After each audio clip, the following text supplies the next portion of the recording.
1949ஆம் ஆண்டு செப்டம்பர் 17ஆம் நாள் இந்த இயக்கம் சென்னை ராயபுரம் ராபின்சன் பூங்காவில் வைத்து பேரறிஞர் அண்ணா அவர்களும் அவருடைய தம்பிமார்களும் தொடங்கினப்போ வானம் தன்னுடைய வாழ்த்துக்களை மழையா பொழிஞ்சுது.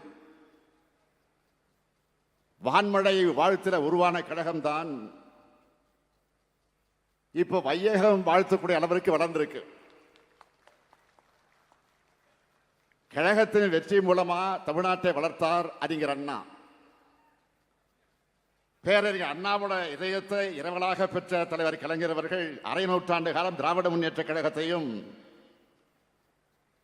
அதன் மூலமாக தமிழ்நாட்டையும் வளர்த்தினார். தலைவர் கலைஞர் விட்டு சென்றிருக்கக்கூடிய பாதையிலிருந்து இம்மியளவும் விலகாம திராவிட மாடல் ஆட்சியை நாம நடத்திக்கிட்டு வரோம். திமுக என்ற மூன்று இடத்துல தான் நம்முடைய மூச்சும் பேச்சும் உயிரும் உணர்வும் அடங்கியிருக்கு. இப்படிப்பட்ட வரலாற்று சிறப்புமிக்க கழகத்தோட பவள விழா சிறப்பு கூட்டத்திற்கு வருகை தந்து வாழ்த்துக்களை தெரிவித்து உரையாற்றி இருக்கக்கூடிய கூட்டணி கட்சி தலைவர்கள், நிர்வாகிகள் அத்தனை பேருக்கும் நான் ஒவ்வொருத்தருக்கும் தனிப்பட்ட முறையில் திராவிட முன்னேற்ற கழகத்தின் சார்பில் தலைமை தொண்டன் என்ற முறையில் என்னுடைய நெஞ்சார்ந்த நன்றியை நான் தெரிவித்துக் கொள்ள விரும்புகிறேன். இங்க நீங்கள்லாம் மிக சிறப்பான முறையில் பகிர்ந்துட்ட வாழ்த்துக்கள்ல நாங்கள் பெருமை அடைகிறோம். எங்களை வாழ்த்துறப்போ அதுல நீங்களும் இருக்கீங்க. ஏன்னா நாங்க செஞ்ச சாதனைகளுக்கு நீங்க உறுதுணையாக துணை நிற்கிறீங்க. அதனாலதான் சொன்ன எங்களுக்கு கிடைச்சிருக்கக்கூடிய இந்த புகழ் மாலையில உங்களுக்கும் பங்கு இருக்கு.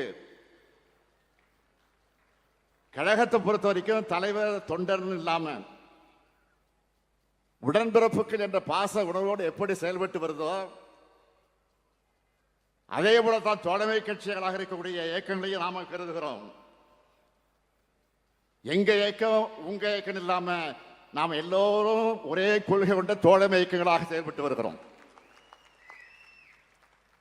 எல்லோரும் சொன்னாங்க இது நம்ம மட்டும் இல்ல, நம்ம கூட்டணி அமைச்ச பிறகு தமிழ்நாட்டில் நடந்திருக்கக்கூடிய எல்லா தேர்தலையும் வெற்றி பெற்றிருக்கிறோம் என்றால் நம்முடைய கூட்டணி கொள்கை கூட்டணி மட்டுமல்ல, வெற்றி கூட்டணி. இன்னும் சொல்லணும்னா தமிழ்நாட்டில் நாம் அமைச்ச கூட்டணியை பார்த்து தான் அகில இந்திய அளவில் பாஜகவை வீழ்த்துறதுக்கான இந்தியா கூட்டணி அமைக்கப்பட்டுச்சு. சில கட்சிகளை உருவாக்கக்கூடிய கூட்டணிகள் தேர்தல் நேரத்தில் உருவாகி தேர்தல் முடிந்தது கலைஞ்சிடும். ஆனா நம்ம கூட்டணி அப்படி அல்ல. நாம ஒற்றுமையாக இருக்கிற பார்த்து கொள்கை ரீதியாக இருக்கக்கூடிய நிலையை பார்த்து கொள்கை எதிரிகளுக்கு பொறாமையாக இருக்கு.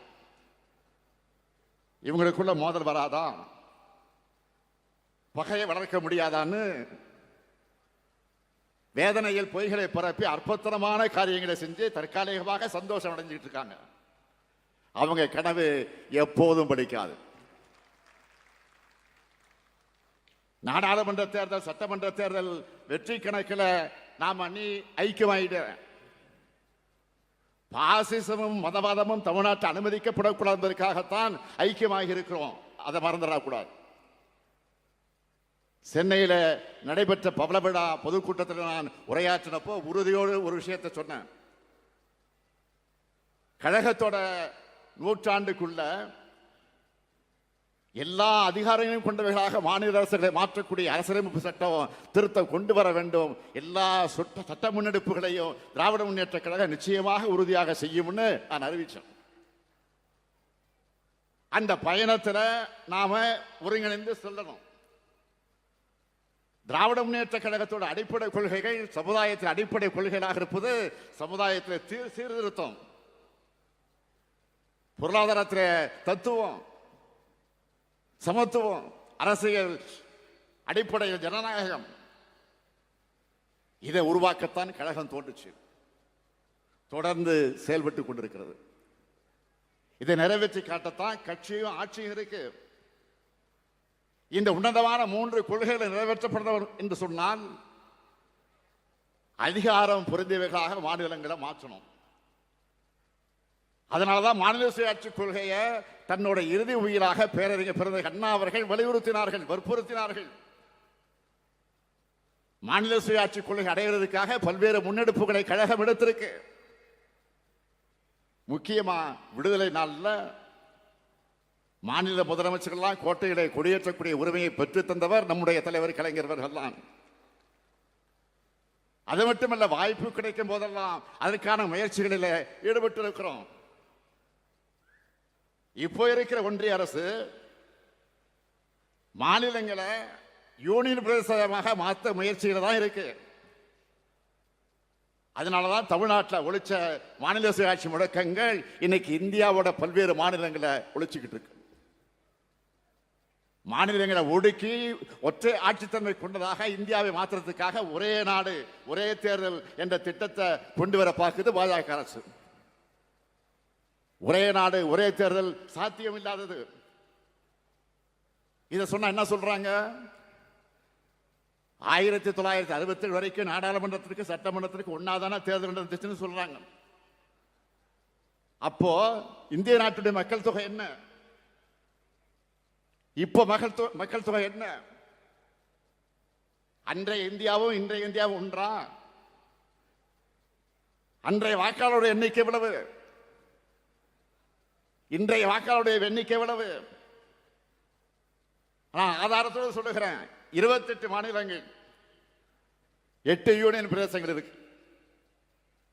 4000க்கு மேற்பட்ட சட்டமன்ற உறுப்பினர்களை தேர்வு செய்யணும். இது சாத்தியமா?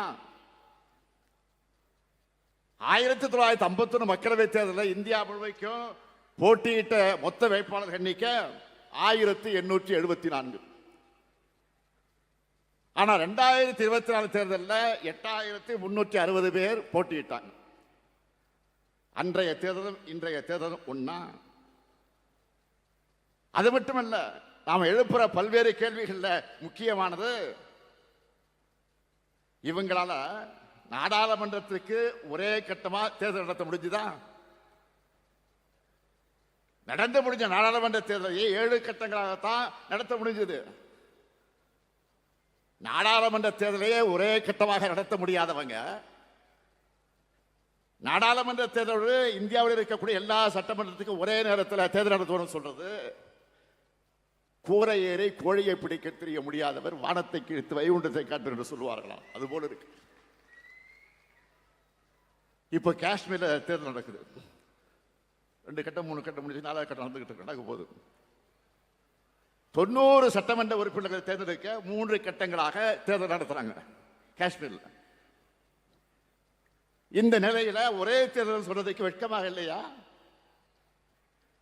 ஒரே மதம், ஒரே மொழி, ஒரே உணவு, ஒரே பண்பாடு, ஒரே தேர்வு, ஒரே தேர்தல், ஒரே வரின்னு ஒரே பாட்டை பாடிக்கிட்டு இருக்காங்க. நடைமுறை சாத்தியமற்ற சிக்கல் நிறைந்த பிரச்சனை இது. மக்கள் பிரதிநிதித்துவ சட்டத்துக்கும் மக்களாட்சி சட்டத்துக்கும் விரோதமானது. இதனால் என்ன நடக்கும்? மாநில அரசுகளுடைய பதவிக்காலம் குறையும், மாநிலங்களில் குழப்பம் ஏற்படும். மக்களவையுடைய வரலாறு என்ன? நாடாளுமன்ற தேர்தலை பொறுத்தவரையில் நாடாளுமன்ற மக்களவைகளை